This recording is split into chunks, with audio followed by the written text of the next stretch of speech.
за вдигането на националното знаме на Република България. Мирно!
От никоя страна нищо не се надяваме и никому за нищо не се молим. Всичко се състои според нас в нашите задружни сили. Против тях не може противостоя и най-силната стихия. С тези думи на Левски ще започнем разказа си за случилото се на 20 април 1876 година в Копривщица. И докато го разказваме, ще се позовем на предупреждението на един от участниците в Априлското въстание. Не търсете в този разказ строга обективност и хладнокръвие. Той е разказ за героизъм и трагизъм, за смелост и отчаяние, за надеждите и тяхното крушение, но най-вече за българите в онези далечни априлски дни в Оборище, Копривщица, Панагюрище, Батак, Брацигово и десетки други села и градове. Не можем да поговорим с тях днес, но можем да говорим с техните думи, да ги чуем и поне за малко да възкресим онези паметни дни и събития, с които започна българското освобождение. Февруари 1871 година. Из дописка на Левски до вестник Свобода. И ние сме хора и искаме да живеем човешки, да бъдем напълно свободни в земята си, там, дето живее българинът. В Мизия, Тракия и Македония. От каквато и народност да живеят в този наш рай, те ще бъдат равноправни с българина във всичко. Ще имаме едно знаме, на което ще пише Свята и чиста република. Април 72. Букурещ. Из програмата на Български революционен централен комитет. Ние желаем за себе си свобода народна, свобода лична и свобода религиозна. С една дума, свобода човеческа. И за това желаем такава също и свобода на нашите приятели и съседи. Ние не желаем да владеем над другиго и за това не дозволяваме да ни владеят и другите. Юли 1875 година. Христо Ботев, вестник Знаме. Ние живеем в свободна земя и никой не може да ни запрети да изпълним дългът си към своето отечество. Няма власт над оная глава, която е готова да се отдели от плещите си в името на свободата и за благото на цялото човечество. Тези думи, казани преди повече от 150 години, звучат през времето и пространството и хвърлят мост между минало и настояще. Мост на времето, за който ще чуем Ивайла Цветкова.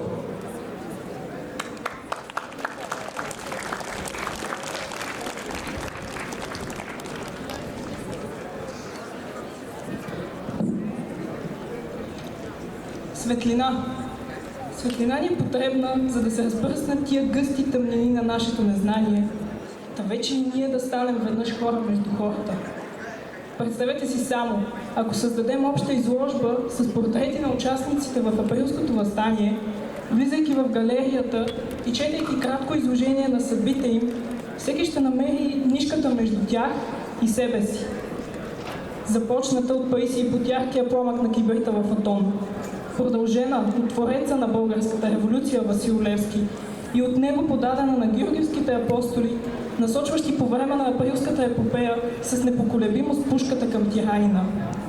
Тя е единственото средство за отвоюване на свободата тогава. Тласъкът към Балкана. Това, което ни свързва с лицата ни обаче, са вечните идеи, преформулираните символи, от които следва, че всеки един от нас трябва да носи пушка в себе си. В изстрела от цевта е въплатен гласът на свободния човек, избрал действието пред пасивността в социалното пространство днес. И макар мисионерът Едуард Джени да заявява месеци преди пуката да се разгласи в Копривщица на 20 април 1876 година, че понякога се страхува за бъдещето, в главата на всеки родолюбец тогава кънти тътана от Ботевите думи: какво трябва ние да правиме? Да мълчиме и да чакаме. Това е безумно, безчестно и безчовечно. Прощаването на България с нейния един син, висенето му със страшна сила само 2 години по-рано, начертава една идеологическа безпътица, но отваря люта рана сред по-младите революционни дейци, която ще ги накара в последните месеци на 1875 година да положат клетва за онази бленувана от апостола на свободата чиста и свята република. Тези млади, ентусиазирани и образовани хора със средна възраст, забележете 27 години, следвайки непреривно деня и нощта, започват подготовка по въстанието.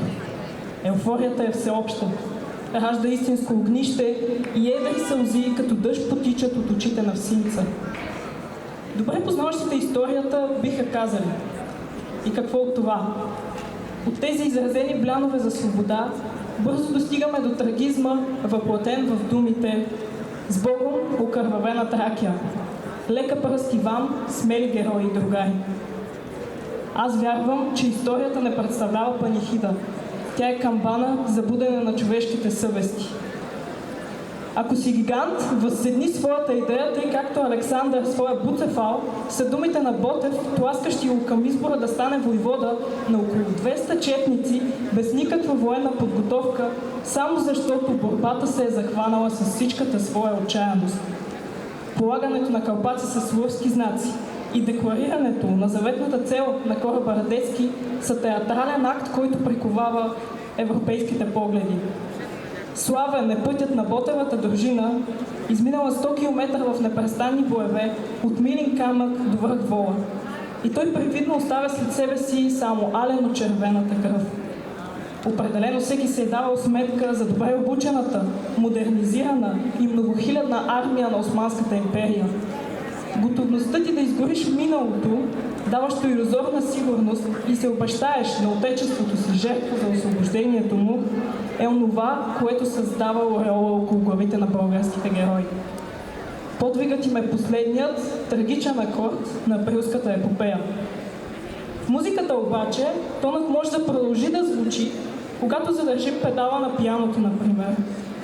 От тук нататък ние сме способни не само да му дадем по-дълготраен живот, но и да го продължим като мелодия, произлязла от нас самите.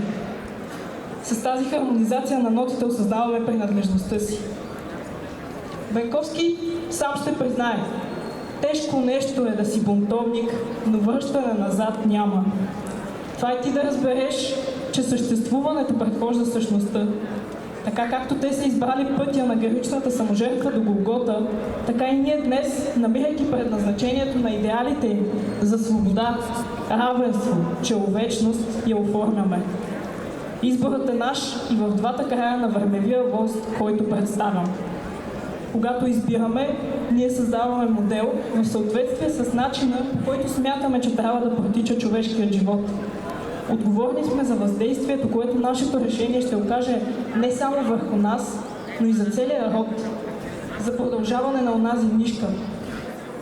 хващайки я, съживяваме предначертаните от Левски образци, че всичките народности ще бъдат равноправни във всяко отношение.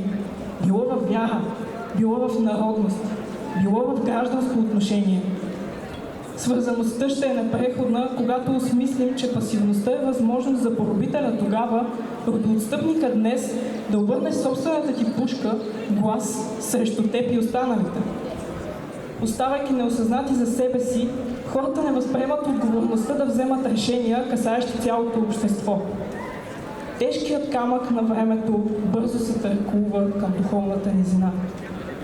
Отговорността ни за миналото, колкото и да е изискваща, е и предверие към бъдещето. В завършването за надигането на скалата не се ли изразява човешкият подвиг за категоричния житейски избор, чертаещ времевия мост? Способни сте да изградите висока планина, от която външните фактори трудно ще ви свалят. А когато достигнете върха, ще имате неизбежен поглед към бъдещето. Онази прозорливост на предците ни. И тъй ние ви победихме, казва видният революционер Цанко Дюстабанов, изправен пред турския съд. Защото българите, век и половина по-късно, остават естествените ни продължители, добавям аз. Силата днес, кръвта да бушува в нас при всяко напомняне, сътворява светлината, която винаги ще озарява портретите им в сакралната национална галерия.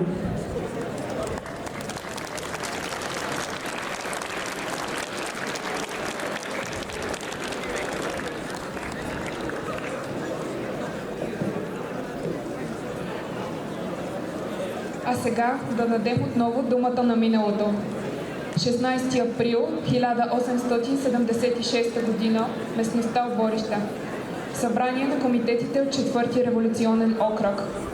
Един от участниците в заседанията, Захари Стоянов, по-късно ще напише: тия депутати, избрани и назначени по кюшетата и плевниците, аз ги обожавам 100 пъти повече, отколкото днешните белоръкавични депутати, които, докато се изберат, продават и майка, и баща, и чест, и съвест. Моите оборищни депутати са ангели, най-честните, идеални личности измежду народа. Единствените възнаграждения на които бяха грозната бесилка и заптийския камшик. Подобни депутати българският народ няма да види вече, докато свят пребъде. 17 април 76. Панагюрище. Заседание на апостолите на 4-ти революционен окръг под председателството на Георги Бенковски приема решение за началото на въстанието на 1 май и гласува следната прокламация към българския народ. Българин, докажи, че живееш и ти. Покажи как знаеш да цениш скъпата свобода. Чрез днешното си въстание ти ще да добиеш свобода с бой и със собствената си кръв. Ти, който търсиш свобода, чест и човеческо право за себе си, пази така също свободата, честта и правото на оногова, който ги потърси при тебе. Защити го. Бъди юнак, неустрашим срещу неприятелят. Сражавай се. Воювай геройски, но не отказвай благоволението си и към робът. От днес, в името на целият български народ, ние обявяваме пред целия свят, че желаем или свобода, или смърт на всичкото население. Напред, братя!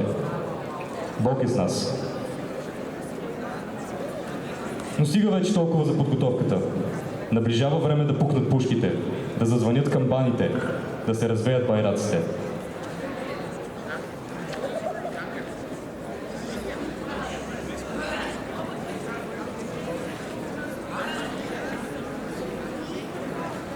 Действащи лица в следващата сцена са Георги Тиханек и Никола Караджов. Мястото е стая в Копривщица.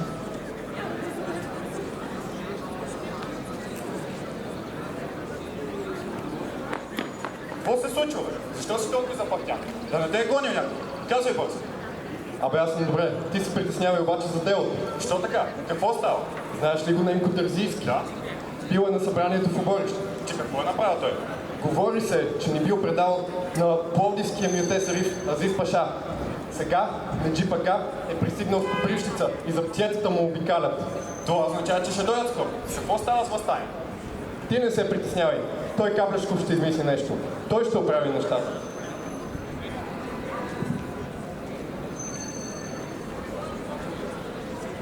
В следващата сцена участват Никола Караджов, Тодор Каблешков, Георги Тиханек, Георги Салчев, Майка Каблешкова и Заптиета.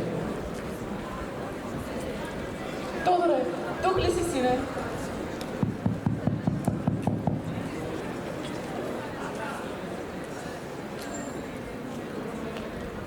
Търсим сина ти Тодор.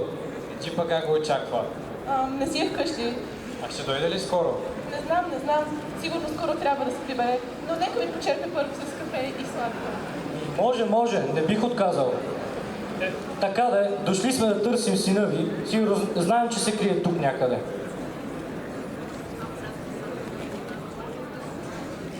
Няма го, обаче да знаете, че ще дойде пак.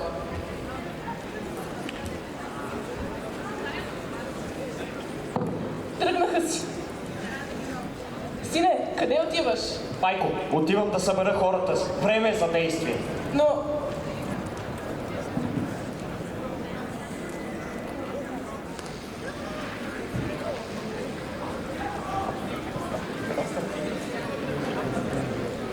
Какво ще правим? Трябва да се ударят църковните камбани и възможно най-скоро да нападнем Конак. Ще вземем приготвеното оръжие, а знамето ще носи Танчо Шабанов. Какво чакаме тогава? Да тръгваме към Конак. Хайде, да тръгваме. Дойде дългочаканият момент.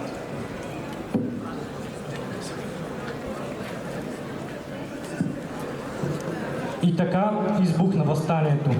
Георго Тиханек гръмна първата пушка на Кълъчевия мост срещу едно заптие. Конакът бе обкръжен. Неджипага избяга, но Мюдюринът и няколко заптиета бяха убити. Улиците на Копривщица се изпълниха с ликуващ народ. Тодор Каблешков написа писмо до апостолите в Панагюрище, нацапано с кръвта на убития Мюдюрин. Връчи го на Георги Салчев, който стигна да Панагюрище само за час, а конят му падна изнемощял. В следващата сцена действащи лица са Георги Бенковски, Панайот Волов, Георги Икономов, Павел Бобеков и Георги Салчев. Мястото е щаба на Панагюрския окръг и на военния съвет, където Георги Бенковски е водил спор за изисканост на писането с Панайот Волов и Павел Бобеков. Бенковски, не може да пишеш така, чисто некоректно е. Абе, вие ли ще ми казвате как се пише? Не съм пробвал на султана писма да пиша. Бенковски, почна се. Това казваш, вие трябва да направим нещо. Да се вдигаме вече.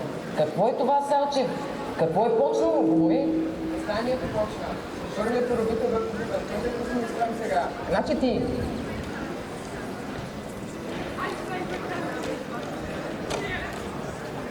Братя, вчера пристигна в село Неджипага из Пловдив, който поиска да затвори няколко души заедно с мене.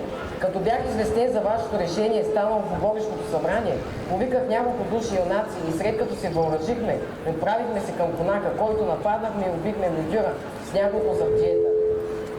Сега, когато ви пиша това писмо, знамето се развява пред Конака, пушките гърмят, придружени от ека на черковните камбани и юнаците се целуват един други по улиците. Ако вие, братя, сте били истински патриоти и апостоли на свободата, то последвайте незабавно нашия пример в Панагюрище. Напред, братя, Бог да ни е на помощ. Копривщица, 20 април 1876 година. Тодор Каблешков.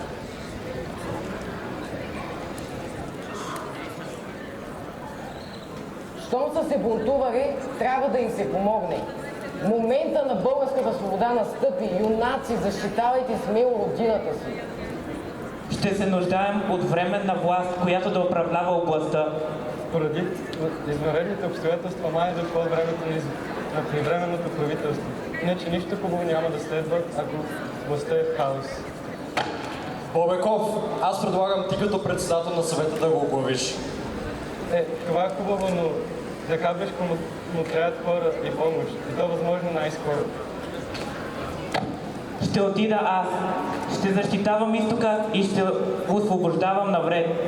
Не дейте, нека аз. Това ще бъде предният фронт с малиите. Прекалено е опасно. Стига толкова, нямаме време за това. Най-добре и двамата ходете. Освобождавайте градове и села, пазете българите, помагайте на другарите си, най-важното защитете майка България. А ти как ще се справиш с целия Запад? Турците няма да дадат панагюрище лесно, да си знаеш. Аз ще си намеря начин, аз и моята четък върховата.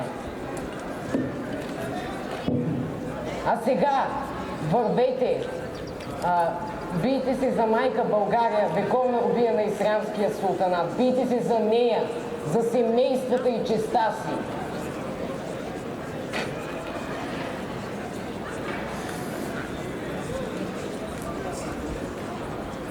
В последната сцена действащи лица са Георги Бенковски и Райна Княгиня.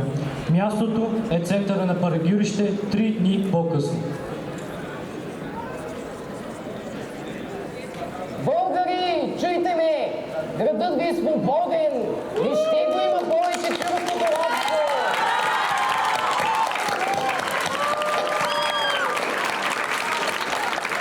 Райно, тука!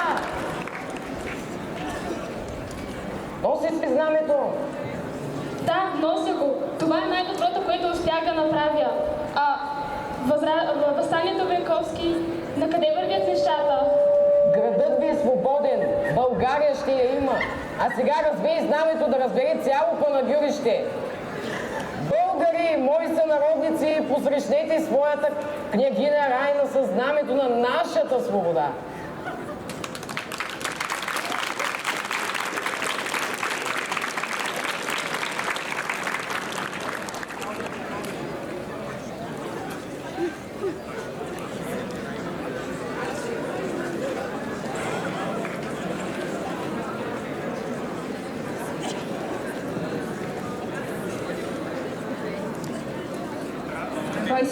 Април 1876 година.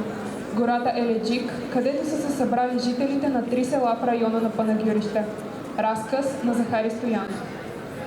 Едничкото просто обстоятелство, че хора селяни, мирни земеделци, за нищо не петямни, напущаха своето любимо село и милото си бащино огнище и отиваха в неизвестност по пустите гори, да се скитат и студените усои под открито небе, само и само да метнат от гърба си тежкия товар – робството.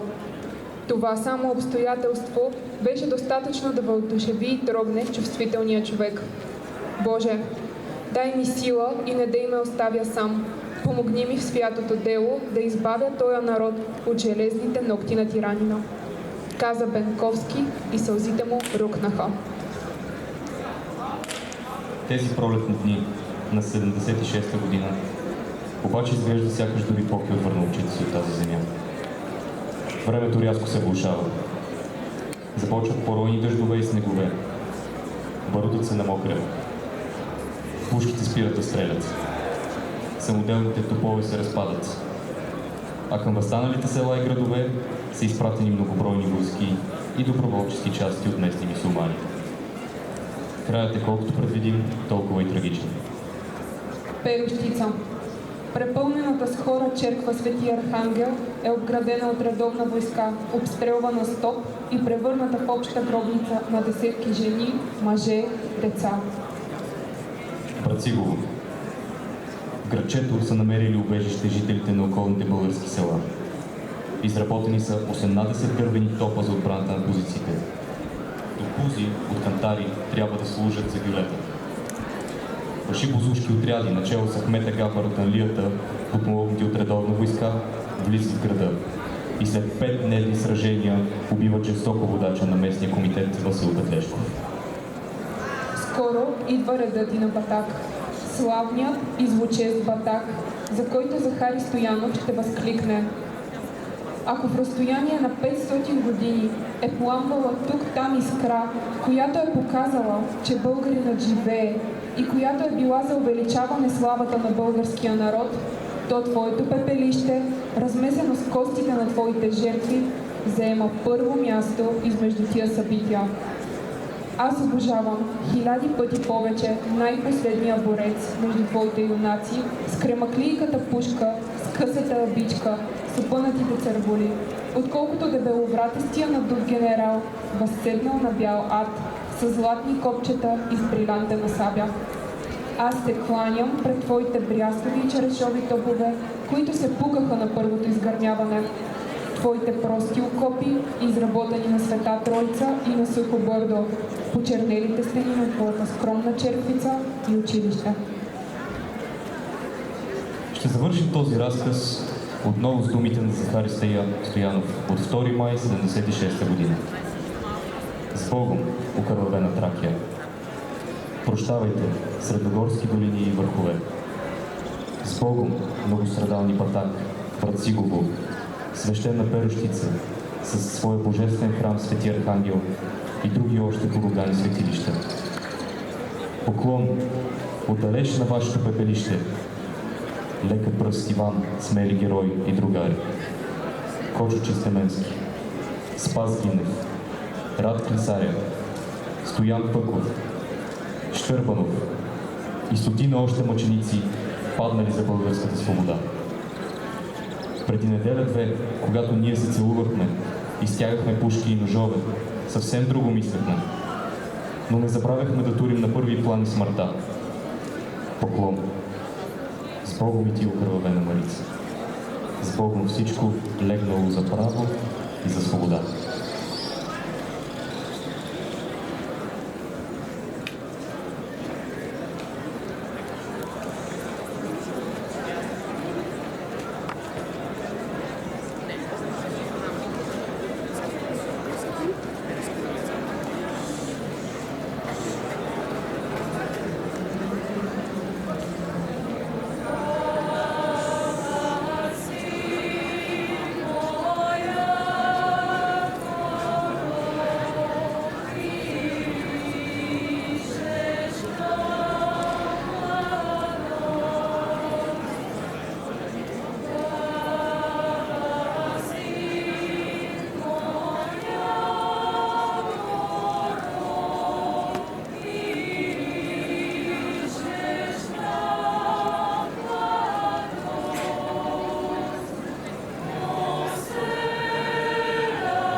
Твоите буки и дъбове, Твоите шуми гъсти, и цветята, и водите, агнетите тлъсти, и божурът, и тревите, и и твоята прохлада.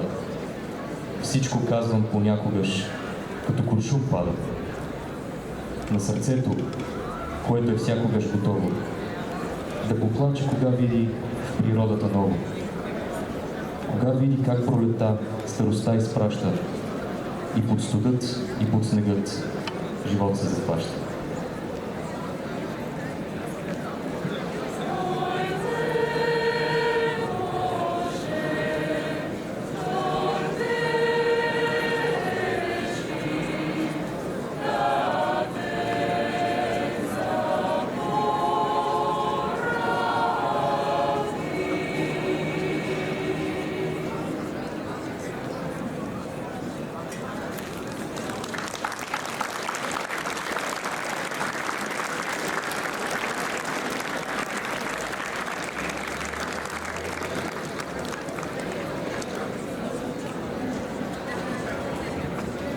А сега програмата на събитията ще продължи на втория етаж, където сте поканени да гледате филми, свързани с Априлското въстание.